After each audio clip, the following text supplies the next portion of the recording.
Goeiedag, ek groet jou in die kosbare naam van Jesus Christus.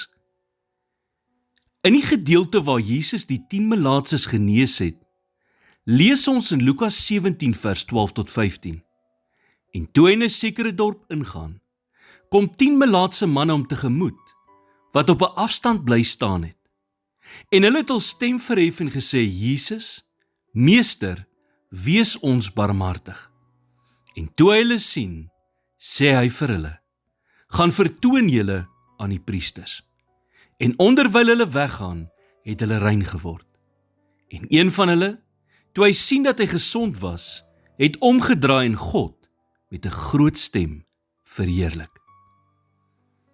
Daar is 'n geestelike parallel tussen melaatsheid en die lewe.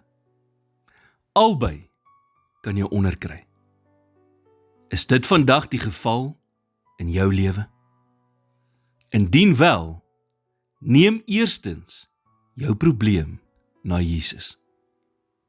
Hy kan herstel wat jy verloor het en jou vrede en vreugde teruggee.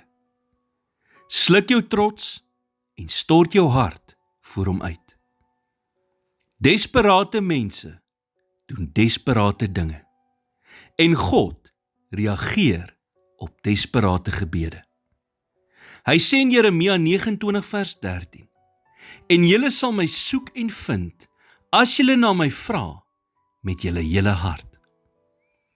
Tweedens, wat God ook al vir jou sê om te doen, doen dit. Ons moet na God toe gaan op sy terme, en nie op ons terme nie. Jesus het vir hierdie 10 melaatses gesê, om te gaan en hulself aan die priesters te gaan wys.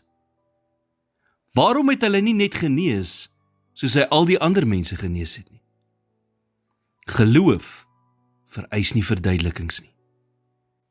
Derdens, maak seker dat jy elke tree wat jy vorentoe gee, in geloof doen. Die deurbraak kom nie noodwendig altyd dadelik nie. Vers 14 sê, en onderwyl hulle weggaan, het hulle rein geword. Soms gebeur daar niks, totdat jy die eerste stap neem nie. Dit is juis elke tree wat in geloof gegee word, wat jou nader bring aan jou deurbraak. Vierdens, moenie vergeet om dankie te sê as God vir jou deurkom nie. Slegs een van die 10 melaatses het teruggekeer om dankie te sê. En Jesus het dit opgemerk. En hy doen steeds. Jy kan met vertroue na hom toe gaan vir jou volgende antwoord, wanneer jy onthou om te dank vir jou laaste een. Here, vandag voel ek oorweldig.